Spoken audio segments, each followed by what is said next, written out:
Bonjour, bon matin, bon après-midi, où que vous soyez dans le monde. Bienvenue à notre webinaire du jour qui va consister en l'appel à action en matière et le grand lancement finalement en matière de renforcement dans la réglementation et des systèmes de réglementation d'assainissement de l'eau. Nous sommes très heureux que vous ayez l'occasion de vous joindre à nous au cours de ce webinaire. Comme vous pouvez le voir à l'écran, nous avons un certain nombre d'intervenants éminents qui vont pouvoir échanger et partager avec vous toutes sortes de perspectives, d'observations, de commentaires et d'appels à l'action. Donc, encore une fois, bienvenue et prochain transparent, s'il vous plaît. Alors, quelques informations de bon père de famille avant d'entrer dans le cœur du sujet. Tout d'abord, ce webinaire sera enregistré et donc rendu disponible sur la plateforme de l'e-voix Connect Plus, qui est un réseau donc permettant d'échanger toutes les transparents et les informations qui auront été à partager. Les orateurs sont donc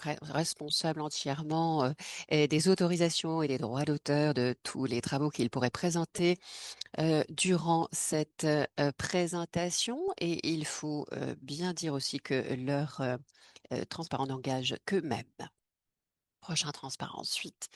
Quelques informations pratico-pratiques. Aujourd'hui, vous allez bénéficier à la fois d'un accès au chat et aux questions-réponses. Alors, on va essayer de réserver le chat pour les interactions ou les questions d'ordre général, alors que les questions-réponses vous permettront d'envoyer des questions plus spécifiquement adressées aux panélistes.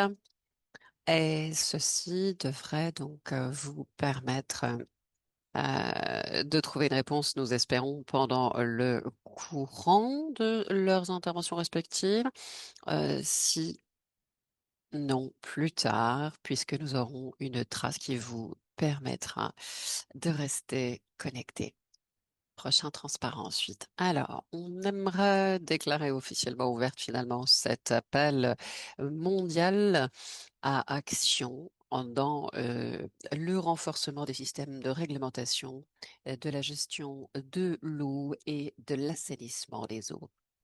Alors, nous allons donc accueillir pour ce faire les représentants du secrétaire international de l'eau qui, comme la plupart d'entre vous s'en souviendront, reviennent donc dont la création revient aux initiatives prises par les Nations Unies. Donc, avant de passer la parole à Robert, nous voulons également préciser que l'interprétation simultanée est disponible en français et en anglais. Donc, vous le voyez, il vous suffit de choisir, de cliquer droit sur le petit émoticône en forme de globe ou d'hémisphère pour choisir finalement l'interprétation dont vous voudriez bénéficier dans la langue de votre choix. Une fois de plus, franco-anglais, en l'occurrence, durant cette session. Alors, c'est évidemment juste une option si vous avez le choix ensuite de retourner soit à l'original ou à n'écouter que l'interprétation. Alors, prochain transparent, s'il vous plaît. Une fois de plus, je suis heureux d'accueillir Robert Boss, qui donc nous vient de l'Association du secrétaire international de l'eau, qui sera notre présentateur et nous permettra finalement de situer un peu dans son contexte cet appel à l'action mondiale. Robert, à toi. Merci beaucoup et bonjour à tous depuis les Pays-Bas où je me trouve parce que la semaine dernière, nous avions finalement une conférence sur l'état de l'eau qui a duré toute la semaine dernière et de ses micro-composants. Et j'ai trouvé que c'était finalement une matière à réflexion intéressante, pas seulement spécialisée, mais d'ordre général, parce que bien entendu, il était question de la qualité de l'eau potable, mais aussi des facteurs euh, de l'environnement permettant finalement une résilience dans ce domaine malgré les changements climatiques et puis les maintes circonstances adverses qui peuvent poser problème et qui doivent être pris en compte en matière de réglementation si l'on veut renforcer finalement les systèmes efficaces pour atteindre les objectifs que nous nous sommes donnés. Il s'agissait donc d'une réunion très fructueuse et très inspirante. Et maintenant, nous procédons à ce lancement au cours duquel nous voulons nous assurer de bien travailler sur les idées qui sont ressorties de cette conversation au cours de non seulement la semaine dernière, bien entendu, mais plutôt de la dernière année et demie. afin donc, je le répète, de créer un environnement propice à ces réglementations pour les législateurs et pour les différents acteurs concernés, afin d'améliorer la qualité de vie, bon, mais aussi les cadres légaux, les politiques, mais en tenant compte aussi des droits de l'homme, bien entendu. Alors, nous voulons aussi prendre à bras-le-corps les inégalités existantes dans ce domaine, surtout dans les pays à faible revenu, et notamment les zones urbaines de ces pays à faible revenu. Et nous aimerions étendre et finalement les bienfaits de toute cette réglementation aux zones rurales et puis finalement à toutes les communautés qui ne sont pas suffisamment protégées par les réglementations existantes. Alors, ceci est rendu possible par un ensemble d'institutions et ce qui a déjà été promu dans certaines régions du monde par des associations de réglementation encourageant la collaboration finalement en la matière entre les différentes parties prenantes. Alors sur le prochain transparent, vous pourrez voir là, donc ça c'était le programme de notre webinar. Le prochain transparent devrait vous montrer la ligne de temps, voilà, qui s'est déployée autour du développement de ce concept. Ça démarre en octobre 2023, comme vous le voyez, avec une série de réunions sur des points clés de ce débat. Euh, Certains donc tenus à Kigali, à Toronto, en décembre 23 et en août 2024, certains d'entre vous y auront participé, et les discussions intermédiaires ou réunions intermédiaires euh, auxquelles nous avons eu l'occasion de procéder pour arriver au texte que nous allons promulguer aujourd'hui. Alors, tout ceci en guise d'introduction pour dire que le document est désormais disponible dans un nombre de langues, à savoir le français, l'anglais, le portugais et l'espagnol, le russe, l'arabe, comme vous le voyez. Et vous pouvez y accéder en scannant simplement le QR code qui apparaît à l'écran. Alors ça, c'est donc en guise de propos introductifs. Je voudrais maintenant, sans plus attendre, inviter le directeur exécutif, Dr. Carla, à, à, à Carla Vairavamooti pour ses propos d'introduction. Merci beaucoup. Robert, est-ce que vous me recevez? Bonjour, bon après-midi ou bonsoir à chacun d'entre vous que vous soyez. C'est effectivement un privilège et un honneur pour moi d'être ici au nom de l'Association de l'eau internationale de l'IWA, donc, et de pouvoir vous accueillir à ce lancement mondial de l'appel à action en matière de renforcement des systèmes de réglementation de l'assainissement de l'eau. Je suis très fière, en effet, de pouvoir vous présenter le fruit ici de nos efforts conjoints entre l'Organisation mondiale de la santé, le secrétaire international de l'eau et l'IWA, parce que nous savons tous à quel point ce cadre réglementaire est devenu nécessaire. Il s'agit d'un moment tournant, finalement, et pivot, je dirais, parce que dans trop d'endroits, de par le monde, nous souffrons de lacunes en matière de réglementation permettant d'encadrer des progrès dans le bon sens, car sans ces systèmes de réglementation forts, nous ne pouvons pas garantir l'accès à l'eau potable et une forme d'accès équitable à des services résilients dont notre planète et les générations futures ont tellement urgemment besoin. Alors, même si cette réglementation est invisible par définition, elle est non moins indispensable et elle est véritablement la pierre d'achoppement finalement de nos efforts conjugués, je le disais. Si cela fonctionne bien, cela devrait à peine se faire sentir. Toutefois, lorsque ces réglementations font défaut, c'est là que les effets dévastateurs se font sentir et frappent en général les plus vulnérables en premier. Voilà pourquoi ce contrat social devrait parler à la fois à la base et au sommet, je dirais, des pyramides organisationnelles. Depuis le sommet de l'organisation, les banques, les organisations internationales se rendent compte que financer des structures internationales ne suffit pas. Et malgré les meilleures volontés, les meilleurs investissements du monde, il manque quelque chose. Alors que du point de vue de la base, on peut avoir euh, toute une série d'initiatives louables de la part de la société civile qui exigent des réglementations transparentes afin de protéger le public, mais aussi de rendre les pouvoirs publics finalement suffisamment au courant et responsables de ce qui se passe sur le terrain. Donc il ne s'agit pas ici d'une lutte pour le pouvoir ou pour le contrôle, mais vraiment d'une potentialisation optimisant l'innovation, la réaction et ne laissant personne pour compte. Alors, ce chemin a commencé il y a plus d'un an lorsqu'une organisation polonaise ainsi que l'IWA, l'UNICEF, les SOAS ont décidé de prendre à bras-le-corps ces problématiques concernant la gestion des ressources hydriques à l'agenda et à l'ordre du jour mondial. Depuis, nous avons appris à nous écouter les uns les autres, appris énormément les uns des autres, et des ministères en municipalité jusqu'aux institutions réglementaires, nous avons pu finaliser un document qui ne se contente pas finalement de coucher sur papier une série de grands principes, mais qui correspond et reflète une réalité que nous pensons aussi fidèle que possible.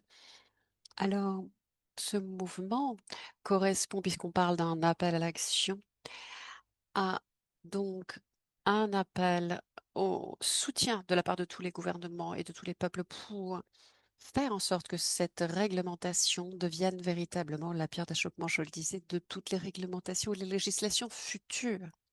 L'IWA est donc très fier de se tenir à vos côtés sur ce chemin et ce parcours unissant à la fois les législateurs et les acteurs de la société civile et facilitant tant l'apprentissage que la transformation en action concrète de volonté louable et nécessaire. Au niveau du timing, il faut néanmoins se dire que l'important est l'action, la promptitude de l'action et de la euh, transposition de cette législation dans les actions.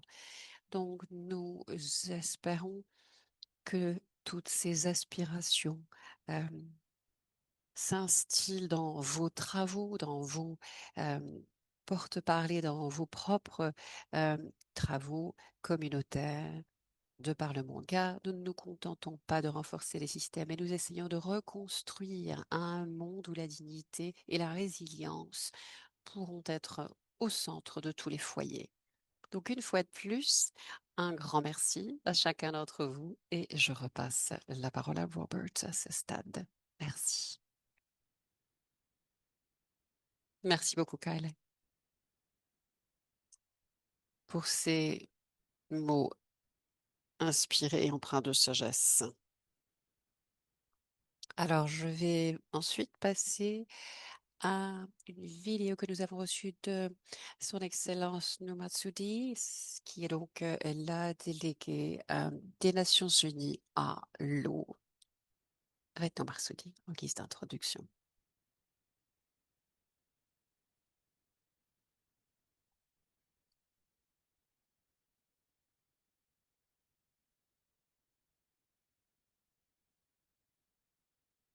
Chers collègues et honorables participants, je vous remercie au nom de l'OMS et aussi des Nations Unies pour ce lancement à l'appel à l'action mondiale pour renforcer les systèmes de réglementation d'assainissement de l'eau et de gestion des ressources hydriques.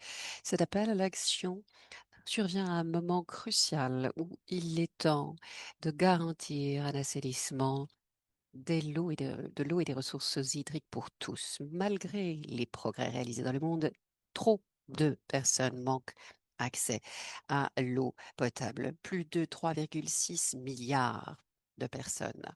Nous devons donc redoubler nos efforts, enfin redoubler que dis-je, multiplier par 6 et de 5 fois l'accès euh, sécurisé à l'eau pour tous.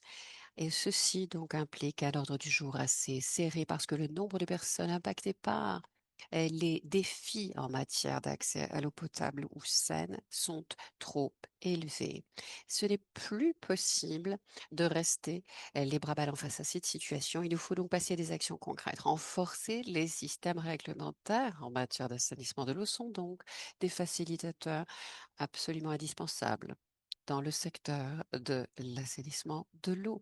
Et une réglementation efficace doit nous permettre de superviser ensuite la gestion des ressources pour un impact significatif. La réglementation ne doit pas être perçue comme une barrière, mais comme un catalyseur du progrès. C'est pourquoi l'appel mondial à l'action joue ici un rôle tellement important. Tout d'abord parce qu'il promeut un environnement favorable pour la réglementation en matière d'assainissement et de gestion des ressources hydriques. Et puis au-delà euh, d'un cadre légal robuste, il émet sur pied les capacités nécessaires et le cadre nécessaire à la création de capacités de finances aussi pour rendre cet appel à l'action concret et augmenter aussi son échelle aux niveaux régionaux, nationaux et internationaux. Deuxièmement, c'est également un appel qui va mettre en lumière les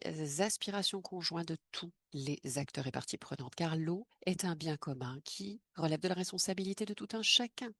L'implication de tous les acteurs est donc impérative et impérieuse, à la fois de la part des gouvernements, des secteurs privés, du secteur académique, des sociétés civiles, des femmes, des jeunes et de toutes les autres communautés. Sans ces partenariats inclusifs, la réglementation en matière d'assainissement de l'eau ne servirait à rien et resterait lettre morte.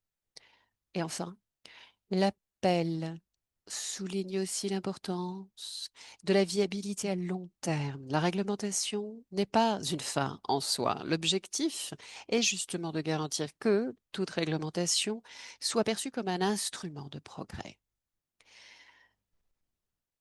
Je vous recommande donc de focaliser cet appel vers un objectif de résilience et de longévité pour vos ordres du jour et vos agendas en matière de gestion et d'assainissement de l'eau, désormais et à l'avenir. Une fois de plus, mesdames et messieurs, je félicite l'OMS et l'Organisation internationale de l'eau pour cette initiative tellement pertinente et il me tarde d'en voir l'implémentation fructueuse sur le terrain qui est déjà en cours de transposition en vous remerciant de votre attention.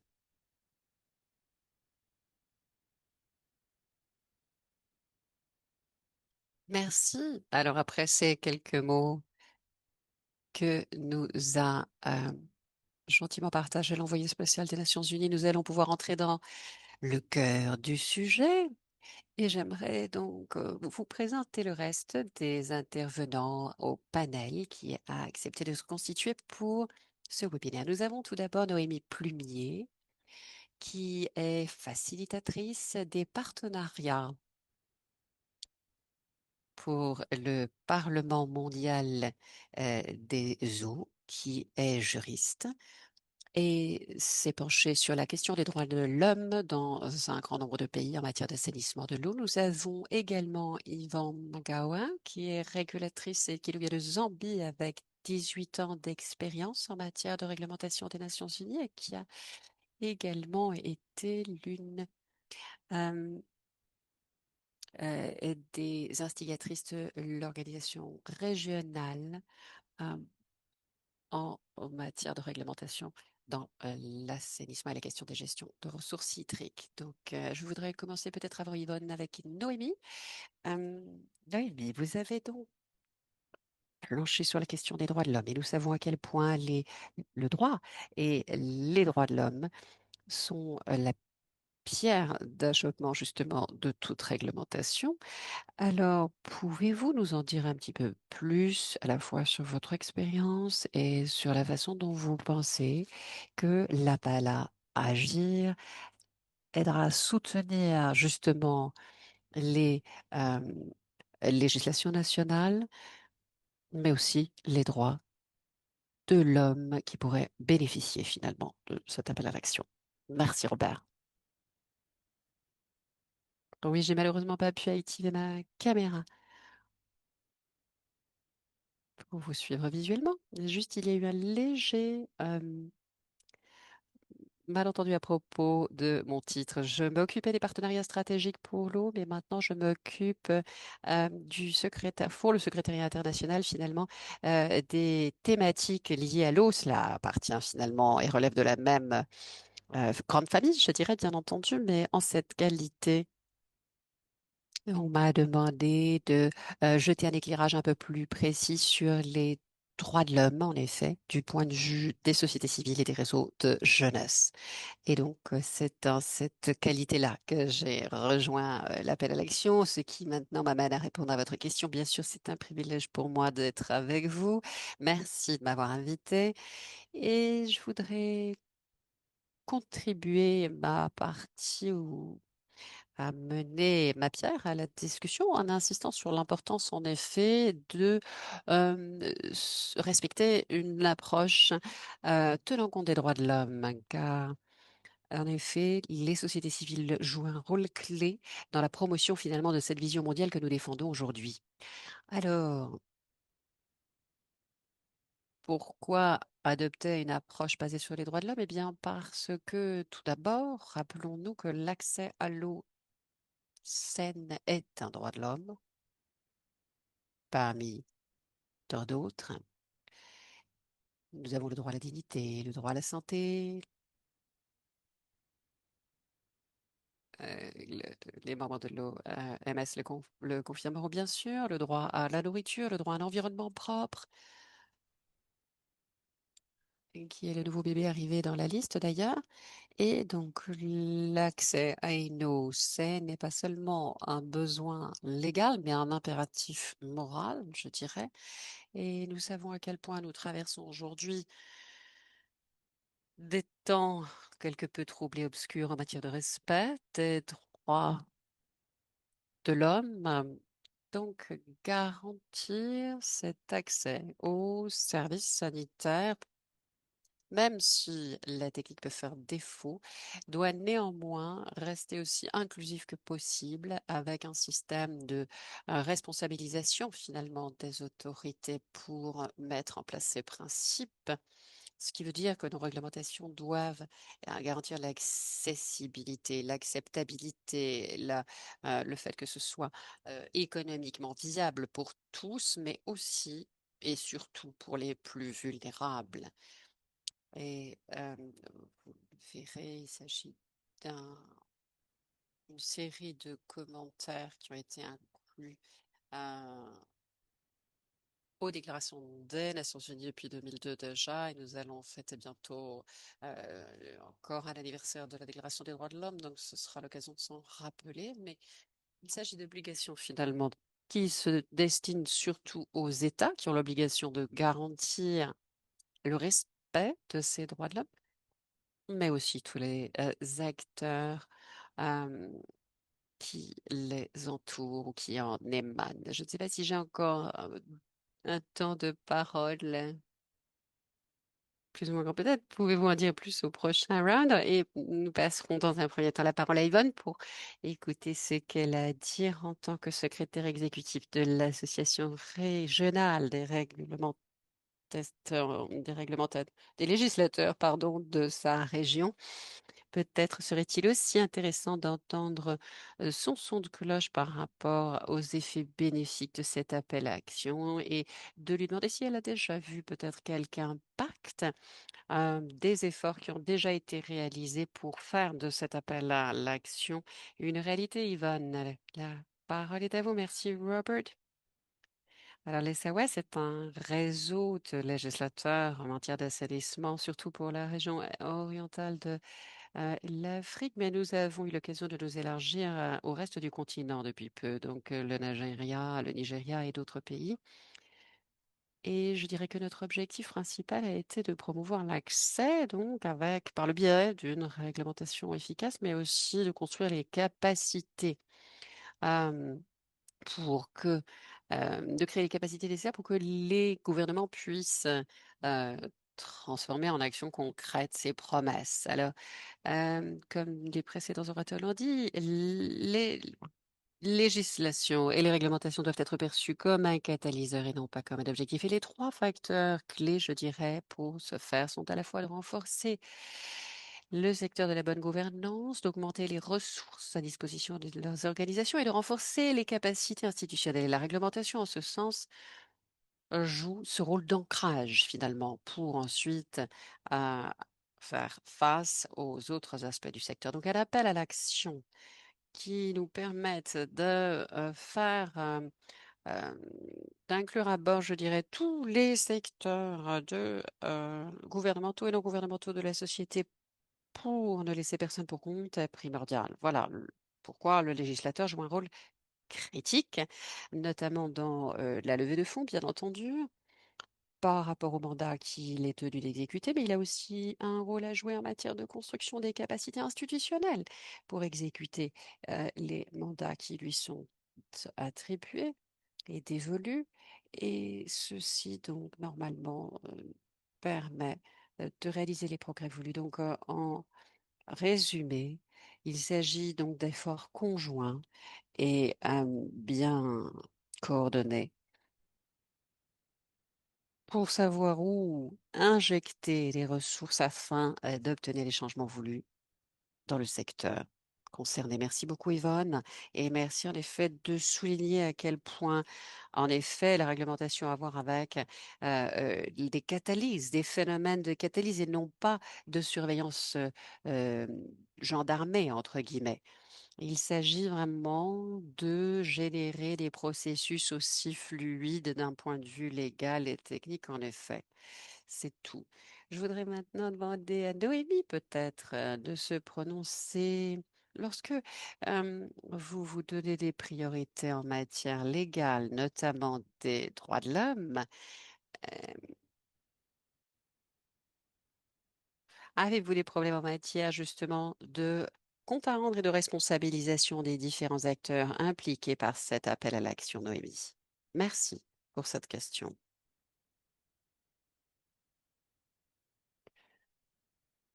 Alors, je parlais dans ma précédente intervention de critères. Il y a également des règles procédurières. Ces règles couvrent différents principes allant du droit international au droit de l'homme, mais aussi au droit de l'environnement. Et c'est là que les questions de responsabilité dont vous parlez sont en général énoncées, avec bien entendu un principe de non-discrimination, d'inclusion, de participation du public, qui dans notre cas se fait par le biais du Secrétariat international de l'eau, et tout le potentiel qui découle de nos efforts conjoints, finalement, de la société civile, mais aussi du Parlement mondial pour l'eau et ses différents chapitres nationaux qui incluent des jeunes professionnels et qui leur donnent une plateforme structurelle, finalement, pour s'engager en matière de gouvernance et de gestion des ressources hydriques. Et ceci va de pair avec le principe de la participation démocratique, mais aussi de l'accès à l'information pour pouvoir garantir ensuite la conformité finalement aux dites législations. Parce que s'il y a une question de gestion des déchets ou du recyclage de l'eau, cela doit bien entendu euh, concerner toute la population et l'écosystème dans lequel elle évolue. On ne peut pas se contenter juste d'un acte euh, politique ne concernant qu'une génération. Et après, nous le déluge. Donc, une fois de plus, il faut impliquer tout le monde pour que les droits de l'homme de base soient respectés. Ce n'était qu'un exemple ici, mais bon, la participation publique requiert la plupart du temps aussi une consultation avant toute législation en matière d'environnement, surtout dans des pays qui font partie de la Convention de Arms. Il nous faut consulter tous les groupes impactés par un projet, quel qu'il soit, parce qu'ils sont les destinataires utilisateurs. Donc oui, je dirais que les CSO, les jeunes,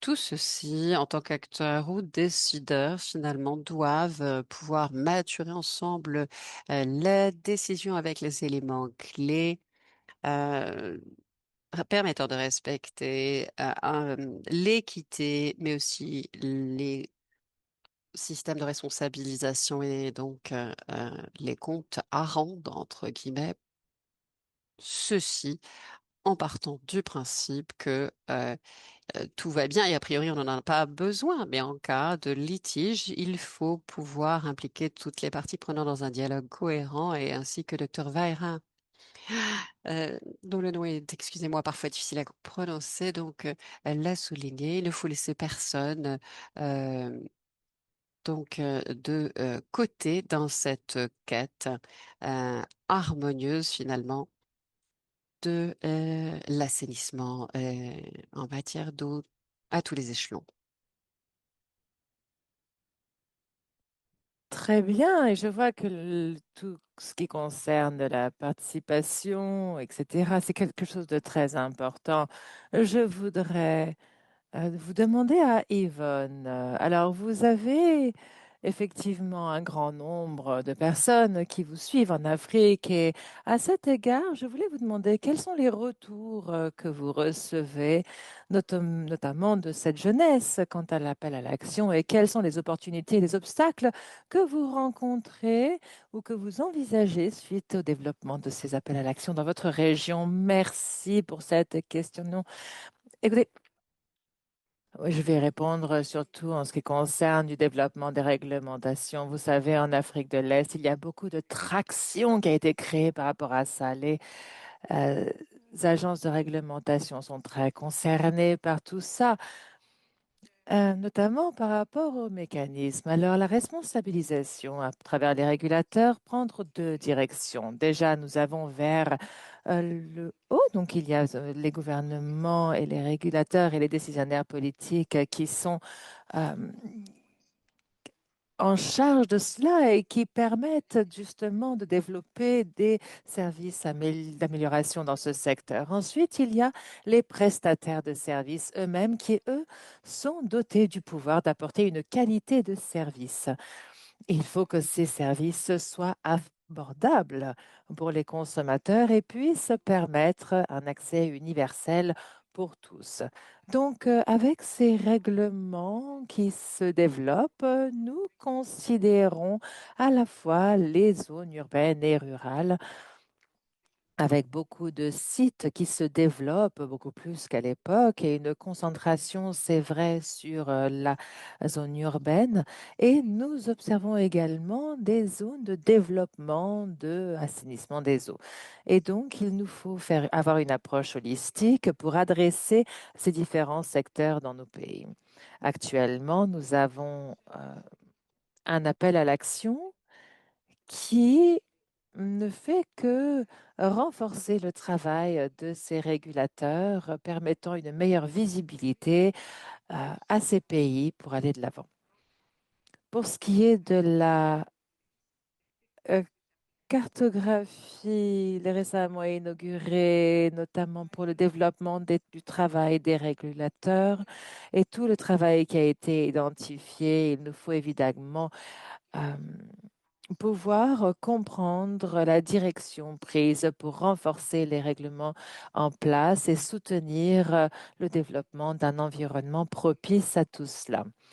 Nous faisons également appel aux partenaires de développement, partenaires du gouvernement, afin qu'ils puissent se mobiliser et renforcer leur présence et leur soutien auprès des régulateurs en termes de développement de capacité, de compétences du personnel.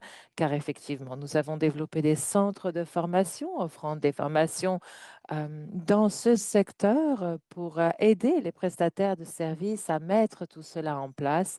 Mais évidemment, cela prend du temps. Cet appel à l'action rassemble aujourd'hui les bonnes personnes. Et nous sommes aujourd'hui en train de façonner ces règlements de façon efficace pour qu'elles puissent répondre aux besoins de tout à chacun. Merci beaucoup, Yvonne. Et si vous me le permettez, je vais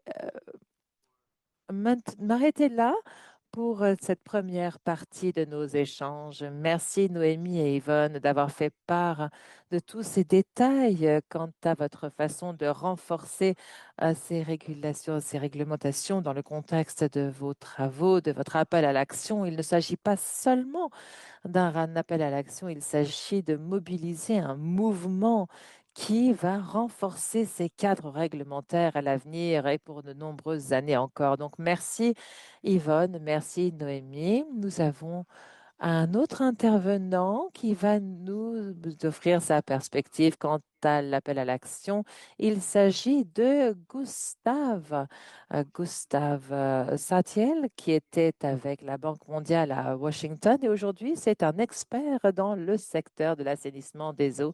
Et Gustavo, j'aimerais vous donner la parole pour que vous puissiez nous donner un petit peu, vous faire part de votre réflexion sur ce sujet. Merci beaucoup. Bonjour, chers collègues. Merci à l'OMS pour cette invitation à participer à cet appel à l'action.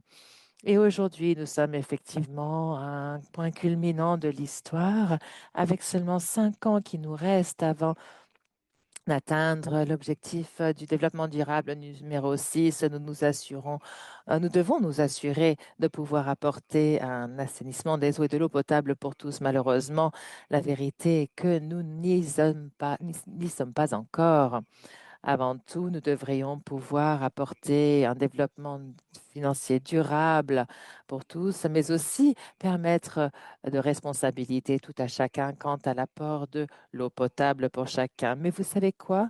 Ceci, il faut être clair, la réglementation n'est pas seulement qu'une question de bureaucratie. Cela doit être euh, la colonne vertébrale de l'eau potable et des services d'assainissement apportés à tous. Ceci a été confirmé notamment par de nombreuses organisations et et les travaux entrepris représentés par cet appel à l'action. Et aujourd'hui, nous sommes ici avec ces différents organismes. Mais l'objectif de mon intervention aujourd'hui concerne la crise. Et c'est exactement ce qui est au cœur de l'appel à l'action. Nous ne sommes pas ici aujourd'hui pour parler de la crise de l'eau à laquelle nous sommes tous confrontés, mais au contraire de toutes ces crises qui sont liées.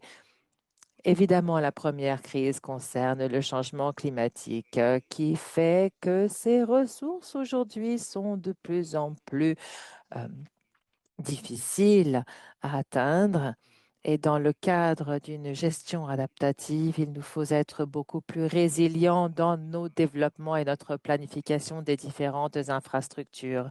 Nous ne pouvons continuer à compter sur ces investissements qui sont trop aléatoires et nous concentrer sur un système d'investissement sur le long terme nous permettant de nous adapter à ce changement climatique. Aussi, nous avons beaucoup plus de services qui sont développés, notamment dans le cadre de la réglementation de ces infrastructures et qui doivent être adressées. Aussi, il y a de nombreuses crises dans les pays, les ressources publiques qui ne peuvent pas malheureusement financer un accès universel.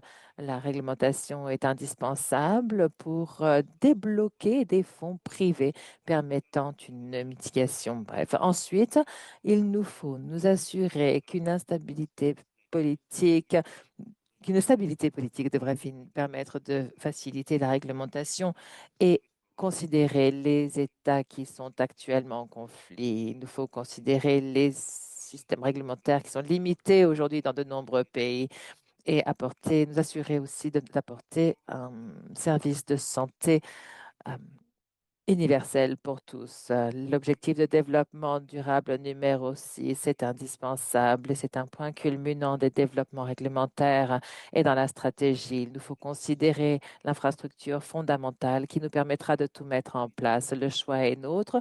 Allons-nous continuer comme nous l'avons toujours fait et de ce fait nous écarter de ce que nous devrions entreprendre ou bien allons-nous enfin mettre en place les réglementations nécessaires qui vont nous permettre de transformer ce secteur.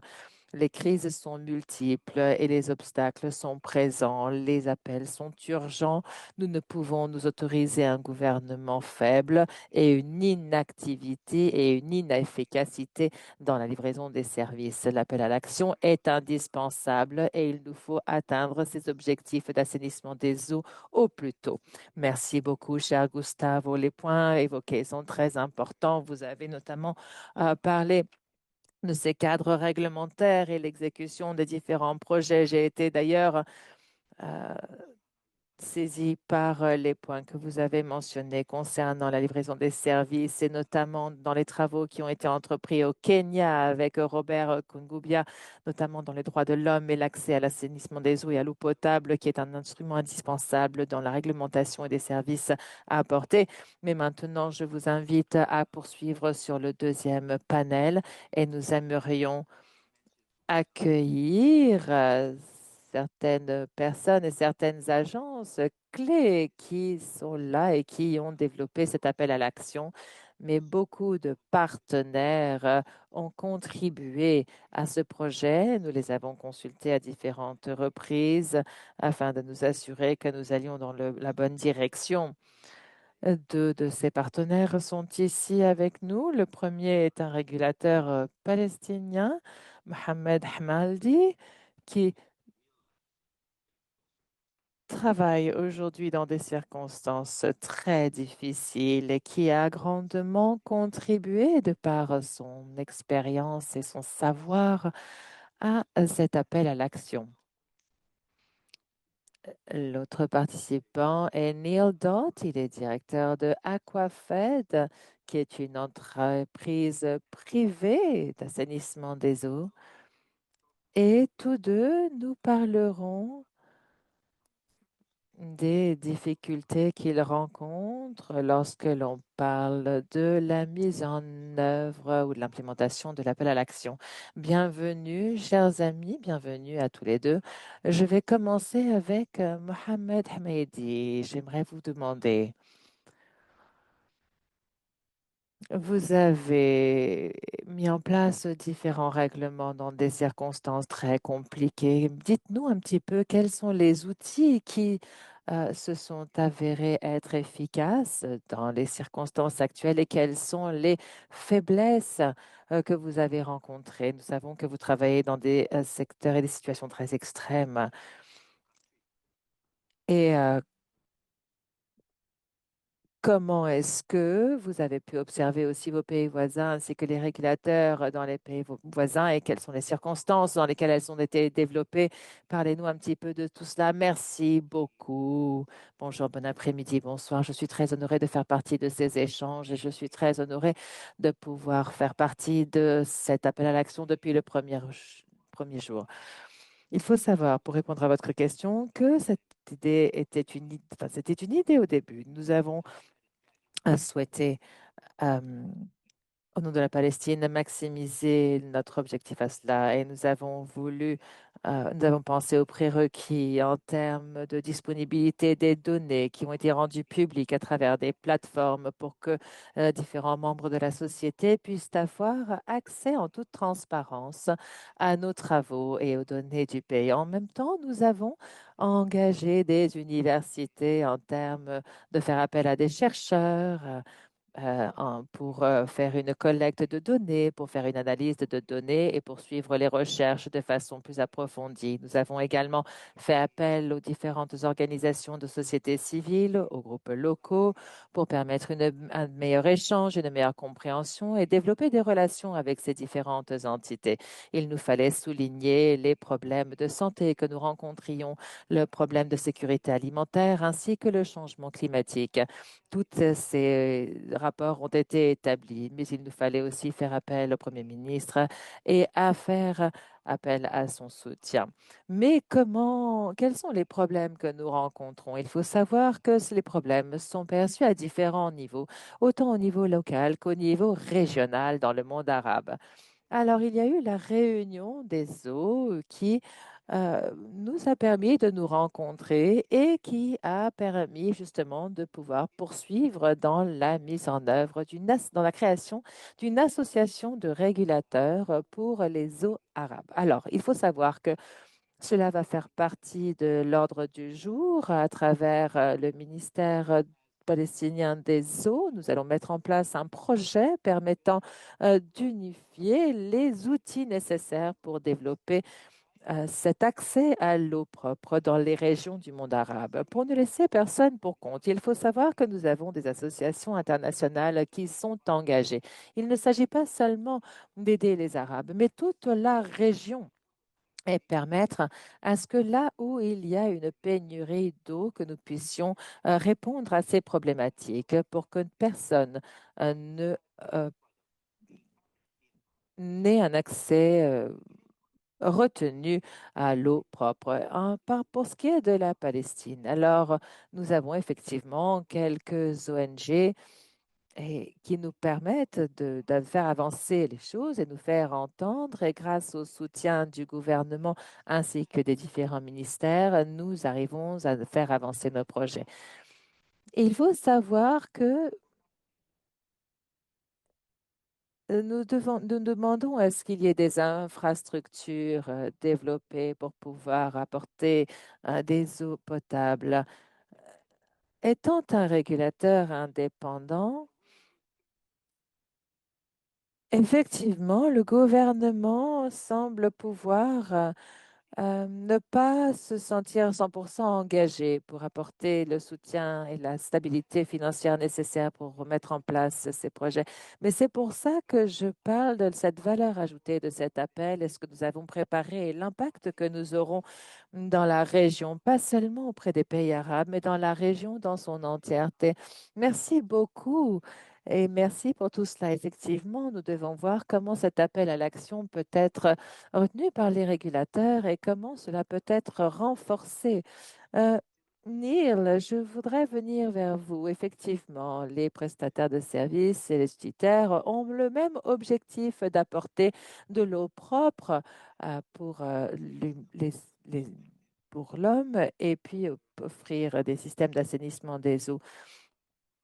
Nécessaire. Et je sais que j'aimerais savoir de vous quelles sont les différentes perspectives du secteur public, du secteur privé et quel est le rôle de cet appel à l'action et quels sont les avantages que vous percevez venir de ce contexte particulier dans lequel vous vous trouvez. Merci beaucoup pour cette question. Bonjour, bon après-midi et bonsoir et merci pour cette invitation. Écoutez, vous savez quoi? Je ne pense pas que les organisations publiques et privées pensent aussi différemment quant à cette perspective. Je pense que c'est un mythe que de penser que le secteur privé pense autrement ou ne puisse pas considérer les choses avec la même importance. Nos objectifs se rejoignent. L'appel à l'action a été très bien reçu car c'est ce qui a un petit peu dirigé nos travaux ces derniers mois. Et ce que nous avons fait récemment a été notamment de produire des cartes réglementaires expliquant comment les différents pays régulent l'apport d'eau et les opérateurs d'eau. Il ne s'agit pas d'un document PDF de 200 pages. Bien au contraire, c'était une présentation d'une vingtaine de diapos qui a permis donc aux différents ministères, différents régulateurs de comprendre leur rôle et leurs responsabilités. Maintenant, il faut savoir que cet appel à l'action nous a permis de penser à ce que nous allions pouvoir entreprendre avec d'autres régulateurs et comment nous allions pouvoir mettre en place différentes interfaces considérant différents projets innovants et comment surtout les régulateurs puissent se sentir en contrôle de la situation et surtout au même niveau que le secteur privé. Et ceci est d'ailleurs ressorti à travers la conférence des Nations Unies s'est tenue en mars à New York et beaucoup des missions permanentes qui parlaient de régulation, d'innovation, se sont fait entendre à cet égard. Il y avait effectivement, je dirais pas une peur, mais plutôt une anxiété quant à ce sujet. Et pourtant, cela a été reçu de façon assez positive. La question était de savoir comment les différents régulateurs pourraient de façon proactive participer à cette innovation. Alors, juste pour partager avec vous quelques-uns de ces résultats, nous avons découvert que les rôles et responsabilités en termes qui, de chacun des différents pays où le secteur privé prend une place importante, euh, ne rencontrent pas de problème. Et nous avons compris cela. Là où le problème survient, c'est lorsque les régulateurs ou la philosophie ou la pensée des régulateurs n'est pas claire.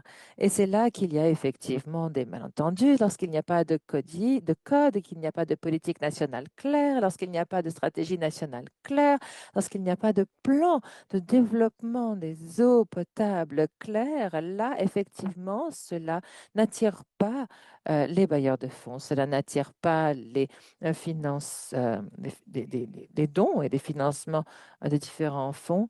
Et à cause de ces régulateurs indépendants, il arrive parfois que ces régulateurs ne soient finalement pas complètement indépendants. Nous l'avons vu en Angleterre et les problèmes que nous avons rencontrés, je l'ai vu, je l'ai ressenti, c'est que le régulateur était trop occupé à répondre à un objectif politique en gardant artificiellement des tarifs à la baisse, alors que nous savions que c'était un problème d'investissement qu'il rencontrait. Il y a eu des répercussions absolument colossales. Très rapidement, autre chose que nous avons réalisé dans cet appel à l'action, nous avons parlé de données réglementaires. Or, il nous faut être clair quant à qui bénéficie de ces données ainsi que de la matrice de récolte de ces données. Je pense que Carla en a parlé tout à l'heure. Il y a des données concernant la performance. Ensuite, il y a des données qui permettent aux innovateurs et aux startups de pouvoir développer quelques projets, de pouvoir les mettre en place immédiatement. Ensuite, il y a des points de données et ça, ce n'est pas toujours clair. Ensuite, il y a les investisseurs qui ont d'autres besoins. Et là, il s'agit plus de données liées à la performance. Ensuite, il y a d'autres pays, nous le voyons encore en Angleterre, tant d'informations sont disponibles au public, mais le public n'est pas véritablement intéressé de savoir tout cela. Eux, ils veulent savoir si l'eau fonctionne, si l'eau coule du robinet, si elle est potable, et veulent s'assurer surtout que les plages et les rivières ne sont pas polluées. Maintenant, pour conclure mon intervention, l'appel à l'action nous permet de poursuivre nos travaux actuellement et nous essayons d'utiliser les informations requises pour aider les gouvernements à mieux comprendre les partenariats publics-privés. Nous voulons qu'ils puissent utiliser les informations pour pouvoir peut-être mieux informer les régulateurs. Je vous prie de m'excuser si mon intervention a été longue. Pas du tout. Vous avez justement suscité beaucoup de réflexions, je pense, ce qui va permettre à notre public de poser des questions plus pertinentes. Mais une autre question, Mohamed, vous y avez fait référence. Vous avez dit que justement votre région faisait face à une pénurie d'eau. Et lors de la réunion précédente, nous avons beaucoup parlé de résilience. Et effectivement, ce sujet est ressorti. Nous ne parlons pas seulement de résilience face au climat, mais il y a beaucoup plus de problèmes qui adviennent. Euh, et beaucoup de choses ont besoin d'être adressées. J'aimerais vous demander, pensez-vous que la résilience transparaît suffisamment à travers cet appel à l'action ou bien utilisez-vous cet appel à l'action pour justement susciter un mouvement de résilience? Est-ce que vous pouvez l'utiliser pour promouvoir la résilience dans vos travaux? Écoutez, si nous considérons les conflits en cours dans la région et la liste des priorités aujourd'hui qui se dresse, l'accès à l'eau est un problème. Aujourd'hui, il ne s'agit pas seulement de manque d'eau. Aujourd'hui, nous n'avons même plus d'eau à Gaza et sur la bande de Gaza. Aujourd'hui, nous faisons appel à la région du monde arabe. L'impact est colossal. Nous n'avons malheureusement plus d'accès à l'eau et aux services d'eau. Ce que nous avons fait en termes de collecte de données, eh bien, écoutez, nous avons dû développer différents outils où nous avons dû segmenter le pays en différentes zones. Mais en même temps, comme je l'ai dit, nous avons commencé à faire appel à la société civile, aux universités, pour qu'elles puissent nous donner ou nous faire part de différentes mesures d'atténuation, non seulement pour lutter contre la pénurie d'eau, mais permettant surtout de nous assurer que les eaux soient potables. Et nous avons fait appel aux universitaires et aux chercheurs, ainsi qu'aux bailleurs internationaux et à nos partenaires pour que notre appel à l'action ait un impact plus important. Les associations locales, les sociétés civiles, les ONG ainsi que les volontaires se sont rejoints pour pouvoir aider les communautés. Notre solution est de pouvoir aujourd'hui garder tout le monde en vie. Nous en sommes là. Merci beaucoup. Et Neil, pouvez-vous nous dire, d'après vous, est-ce que le profil des personnes résilientes dans cet appel à l'action suffit ou bien est-ce que vous pensez pouvoir peut-être changer les choses dans votre communauté? Écoutez, oui, parfaitement. Je dois vous dire que ceci nous a permis d'être un peu plus audacieux dans notre façon d'opérer. Ce que nous aimerions faire, c'est mettre un plan dans les années à venir et j'espère que beaucoup plus de personnes travailleront avec nous pour mettre cela en place. Lorsque je parle des régulateurs, nous parlons également d'innovation car nous ne sommes peut-être pas aussi résilients que nous aimerions l'être. Il s'agit effectivement de parler des régulateurs, de trouver les compétences nécessaires, car si nous n'avons pas les personnes compétentes pour pouvoir entreprendre ces travaux, autant ne pas se lancer du tout. Nous aimerions travailler avec beaucoup plus de régulateurs dans les années à venir. Il nous faut voir également comment nous pouvons encourager d'autres prestataires de services à améliorer, à renforcer leurs compétences, à faire appel aux jeunes qui apporteront des idées innovantes dans ce secteur. Donc, je pense que je vais plutôt me lancer à renforcer ce secteur-là. Il s'agit effectivement de faire appel à une plus grande résilience et ça a été le moteur de nos travaux. Donc, merci à l'OMS et à d'autres organisations qui nous ont permis de faire cela. Merci beaucoup, Neil et Mohamed, pour vos contributions. C'est très enrichissant de pouvoir vous entendre. Et d'ailleurs, nous encourageons tout le monde à prendre leur rôle avec sérieux dans cet appel à l'action. Nous allons maintenant accueillir les questions de notre public. Je sais que Isabella a d'ailleurs lancer la discussion sur notre boîte à discussion, notre clavardage. Pouvez-vous peut-être nous dire si nous avons accueilli des questions de notre public? Alors oui, nous avons une question.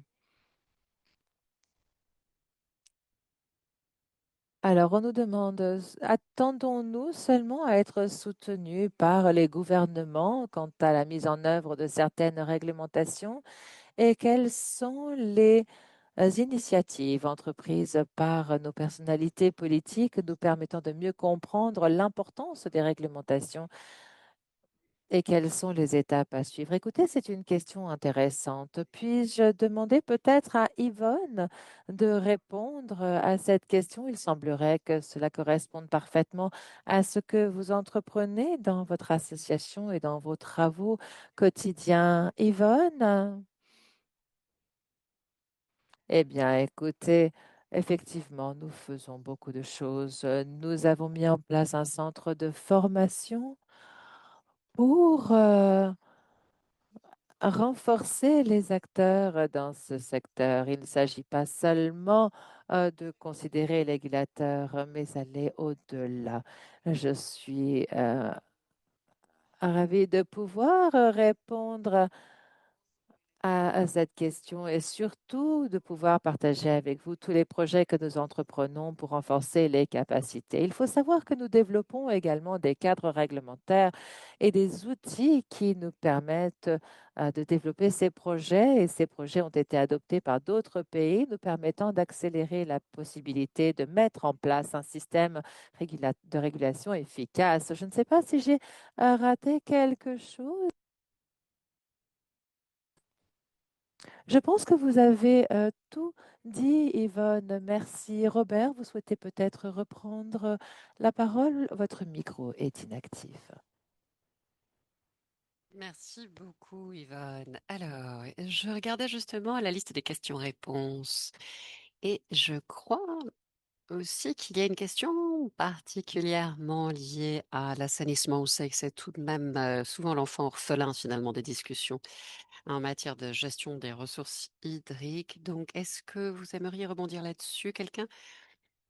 Nous demande si l'on estime que ce plan, cet appel à l'action adresse la question de l'assainissement suffisamment ou est-ce qu'il y aura un approfondissement sur ce sujet-là plus précisément? Peut-être pourrais-je demander à Mohamed d'abord qui finalement sait exactement où tient euh, de près finalement à l'œil ce qui se tient dans sa région en matière d'assainissement et de réglementation en la matière. Est-ce que l'appel à l'action, selon vous, offre une véritable opportunité pour un renforcement progressif précisément de l'assainissement? Eh bien oui, je crois que ça fait écho un petit peu à ce que Yvonne disait auparavant. Bien entendu, nous avons pavé le chemin pour un programme euh, permettant cela. Et nous avons aussi mis sur pied un comité conjoint entre les ministères des Finances permettant de traiter justement les besoins et les attentes, y compris les capacités, les lacunes en la matière. Mais en ce qui concerne plus précisément l'assainissement des eaux usées, donc, eh bien, oui, euh, l'idée et le mot-clé finalement est celui du recyclage, je crois. Il n'y a pas 36 façons de présenter les choses et ceci correspond finalement à bien des aspects ou des principes adoptés pour le reste de la législation du traitement de la gestion de l'eau, mais je crois qu'il est important là, bien entendu, plus encore qu'ailleurs ou dans les autres secteurs, d'avoir le son de cloche des gens qui ont une expérience de terrain en la matière. Voilà, je n'ai rien d'autre à ajouter. Merci beaucoup. C'est vrai que nous avons eu aux Pays-Bas justement une discussion sur l'actualisation des lignes directives en matière des Nations Unies pour l'utilisation de l'eau dans l'agriculture, l'ancienne directive datant de 2006 qui était très inintelligible tant pour les législateurs que pour les utilisateurs. Et le mot-clé était certainement celui de la simplification. Il va y avoir une nouvelle version qui devrait bien vite voir le jour et prendre en compte les besoins de nos législateurs, donc en matière de recyclage de l'eau. Par ailleurs, il y a aussi, je crois, un point de vue intéressant peut-être du point de vue du Bangladesh avec le positionnement des récipients ou des réservoirs. Que peut-on faire pour faire en sorte que la réglementation soit plus finalement menée ou inspirée par la demande que par l'offre? Très bonne question, mais assez difficile aussi à répondre. Alors, donc, merci euh, de l'avoir posée. Je crois qu'une fois de plus, dans certains endroits, bon, on peut finalement se pencher sur des cas précis, des cas d'école, hein, et les citer un exemple. Mais finalement, au Royaume-Uni comme ailleurs, je pense qu'il y a des acteurs qui ont passé en revue différents système et au Royaume-Uni, par exemple, donc on procède à des consultations assez efficaces et cela marche par endroits. Mais je suis encore persuadée que nous ne comprenons pas finalement suffisamment en profondeur les véritables attentes ou besoins des gens de terrain. Et donc, par exemple, la responsabilité du public pourrait être accrue, je dirais, de manière préventive, parce que le problème est que l'on constate une certaine passivité de la part du public en général jusqu'à ce que les problèmes se posent. Donc, Clairement, par endroit, les choses s'améliorent, je le disais, mais la plupart du temps, les utilisateurs n'ont pas leur mot à dire. Et donc, on les met face à des faits accomplis. Et donc, malgré toute la bonne volonté finalement du monde avec ces déclarations d'intention en matière de droits de l'homme, cela fait des fois un exemple de bonne pratique, juste pour conclure sur une note plus optimiste, c'est bien. Nous avons vu pas seulement au Royaume-Uni, mais une, une bonne pratique en matière de création d'un compte pour les utilisateurs, euh, pour arriver à se faire entendre d'une seule voix, au moins quand il y a un problème face au gouvernement. Merci déjà de cet écho positif. Alors, par ailleurs, quand on écoute un petit peu les aspects variés de cette législation en matière de qualité de l'eau potable, par exemple, il y a tout de même aussi un problème en matière de justement non-homogénéité de la catégorie des législateurs. Qu'en pensez-vous? Je crois, Noémie, de votre côté. Et malheureusement, Robert,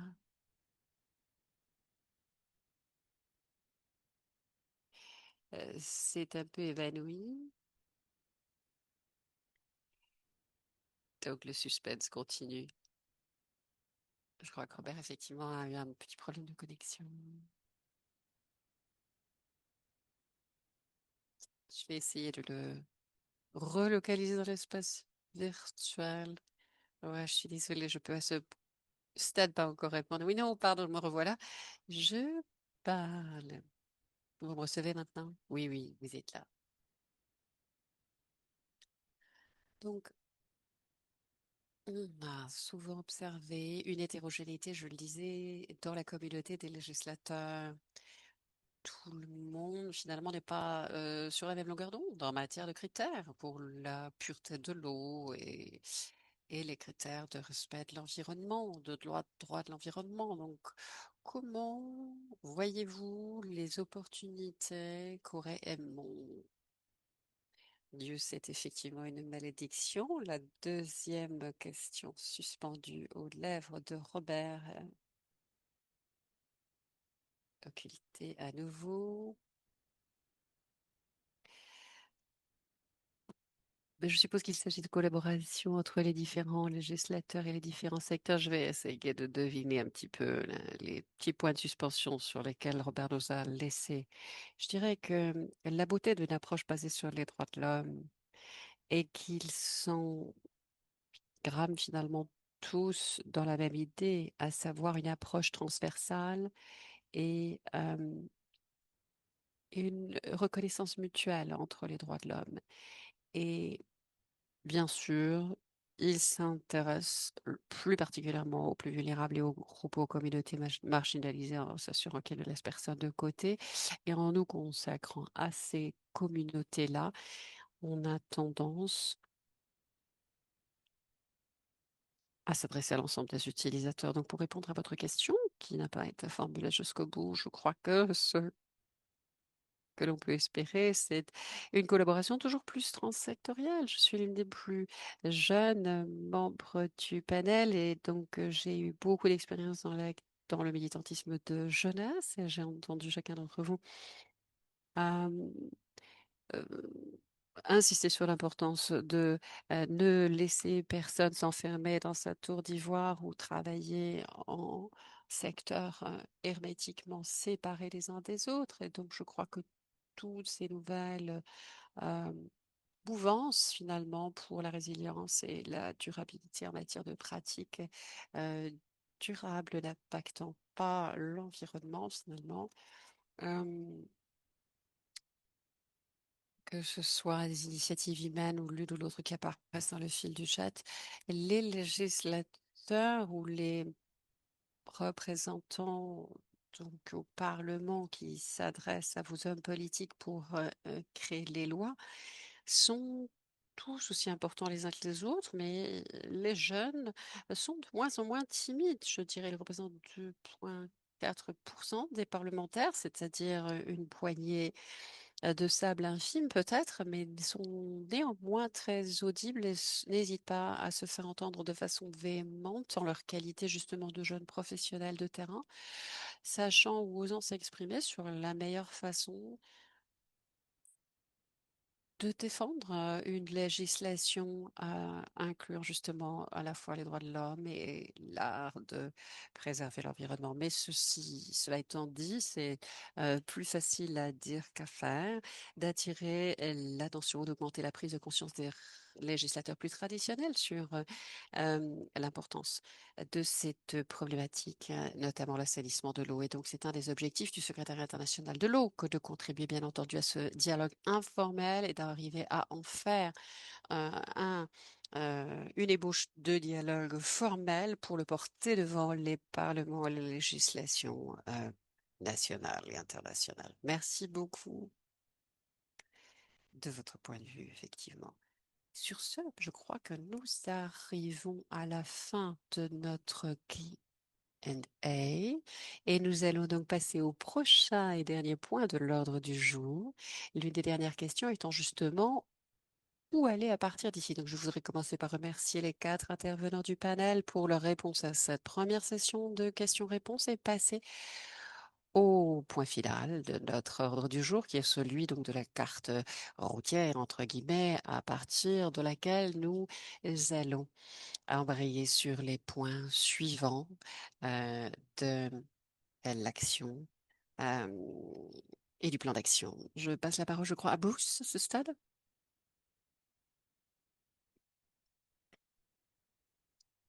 Bon, tout d'abord, je voudrais commencer par vous féliciter tous, hein, vous méritez, je crois, et des applaudissements chaleureux pour les progrès réalisés et la qualité des échanges finalement.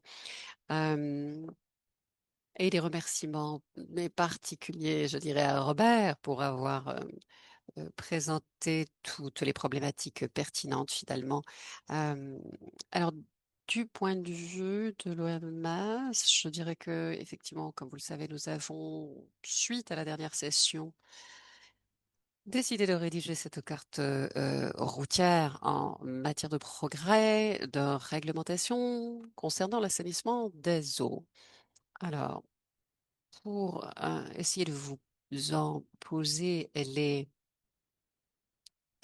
rudiments, de vous en expliciter les rudiments, c'est une initiative qui a été lancée un petit peu plus tôt ce mois-ci, qui a été développée pour répondre finalement répondre aux exigences, aux attentes mises en lumière lors des dernières euh, tables rondes finalement où nous apercevions finalement des lacunes dans la matière.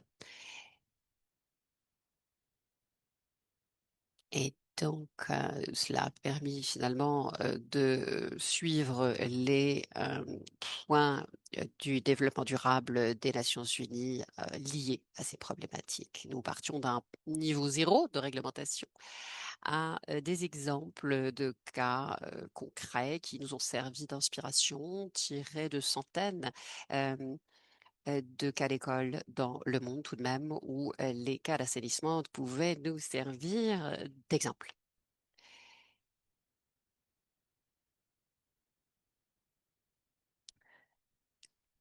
Tout ceci nous permet d'avoir une meilleure compréhension à travers les différents secteurs. Ce que nous voyons ici, c'est justement ce cadre à l'appel à l'action. Il est structuré autour de 6 étapes qui sont indispensables pour comprendre le système de réglementation.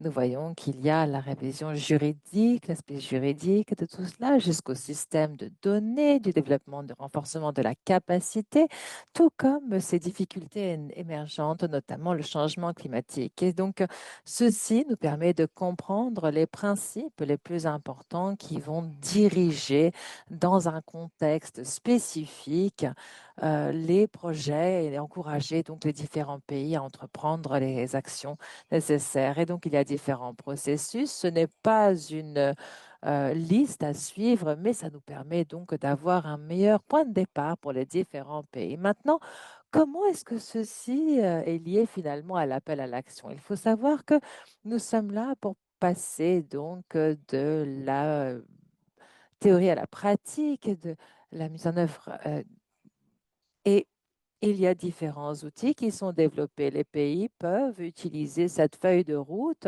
notamment pour élaborer des plans réglementaires nationaux, comme le préconise l'appel à l'action, en faveur de feuilles de route mesurables et adaptées au contexte. On partage des études de cas et les enseignements tirés afin de favoriser l'apprentissage. Et surtout, c'est que on a la possibilité de plaider en faveur de cadres juridiques, politiques et institutionnels solides en écho à l'action mise par l'appel sur les environnements favorables. Vous voyez qu'il y a donc un QR code pour accéder à cet appel à l'action. J'espère que vous le trouverez utile. Et maintenant, je vous invite à accueillir notre dernier intervenant. Je voudrais donc présenter Bruce Gordon, qui est directeur du département de l'hygiène et de la santé pour l'assainissement des eaux, pour l'hygiène et la santé à l'OMS. Merci beaucoup, cher Bruce. Je voudrais juste laisser notre public avec trois réflexions. Je pense que c'est un consensus incroyable que nous avons dont nous avons pu être témoins ici et tout le monde aujourd'hui prêche au converti et je pense que tout le monde partage le même avis ici. La réglementation est un mécanisme efficace, fiable, qui permet aux investisseurs, aux prestataires de services, aux défenseurs des droits de l'homme à montrer leur amour pour l'environnement. C'est un consensus incroyable que nous avons pu percevoir de nos parties prenantes. C'est assez simple, mais je ne peux m'empêcher de constater que nous avons beaucoup de problèmes dans le secteur de l'eau et le secteur de la santé et tout le monde essaye de trouver un petit peu la solution et comment on peut aller de l'avant. Mais on ne peut pas faire abstraction de cela. Je pense que c'est pourquoi nous avons plus de 40 organisations qui aujourd'hui ont rejoint cet appel, car aujourd'hui, chacun entreprend des actions et des travaux seul, mais il nous faut nous rassembler. Mais deuxième point, pourquoi avons-nous cet appel à l'action? Et nous devons nous assurer qu'il y a un investissement qui est entrepris, qui va nous permettre et permettre à ces régulateurs de pouvoir fonctionner correctement. Il s'agit d'améliorer la qualité de ces régulateurs et souvent ils rencontrent des difficultés en perspective de financement, de capacité et enfin les gouvernements impliqués dans à développer des actions juridiques, législatives en plus haut niveau. Et c'est difficile car nous en avons parlé, nous devons en parler, nous devons rassembler tout ça. Mais alors, quelles sont les étapes à suivre? Eh bien, écoutez, nous avons fait cet appel à l'action. Je pense que tout le monde se rejoint sur ça. Je pense que si aujourd'hui nous considérons les acteurs principaux, que ce soit les WA, que ce soit l'UNICEF, WASP, que ce soit des organisations régionales ou des associations régionales, réglementaires régionales comme SOAS, il y a beaucoup d'attention euh, offerte à cela. Et si vous avez une banque de développement qui considère cet appel à l'action avec sérieux. Si même cette banque de développement est ici présente à l'appel, nous allons voir un accroissement de l'intérêt politique. Nous avons vu d'ailleurs lors de conférences des Nations Unies, notamment les conférences sur l'eau, ou même les conférences sur l'eau qui se préparent pour 2026. Nous savons pertinemment qu'il y a beaucoup d'États membres qui ont demandé à ce que les problèmes d'assainissement des eaux fassent partie des points de discussion lors de ces débats. Et il faut savoir que tous les pays se sentent concernés par cela. Maintenant, il ne s'agit pas de mettre fin à une structure mondiale ou de mettre fin à une directive ou de ne de cesser de soutenir cet appel à l'action. Il s'agit maintenant de plutôt faire appel à nos groupes, à notre réseau, de trouver les gouvernements, les politiciens qui font partie de ce public. Et nous comptons sur vous tous. Et je voudrais aussi vous remercier tous. Vous allez entendre parler de nous cette année. Je voudrais remercier tous les panélistes qui étaient avec nous. Ça a été très intéressant d'entendre vos réflexions, votre consensus. Et merci Robert d'avoir modéré cette séance. Merci Dave et tous les autres dans ce processus. Je ne vais pas nommer tout le monde, mais merci aux 40 à cette quarantaine d'organisations qui ont participé à cet appel à l'action et qui ont participé à ce séminaire. Et je sais que nous partageons ces mêmes valeurs. Et peut-être je vais conclure en citant Gustavo. Effectivement, nous sommes à un moment culminant, à un croisement des chemins. Aujourd'hui, c'est un acte essentiel, pas seulement concernant les objectifs de développement durable, car ceux-ci sont des objectifs internationaux, mais nous avons aujourd'hui un processus qui est atteignable et il nous faut considérer cela. Atteignons-le ensemble. Et merci à toutes et tous une fois de plus pour votre participation et on se dit à très bientôt. Dave, je vous redonne la parole. Merci. Merci Bruce. Merci Robert. Et merci à tous nos participants.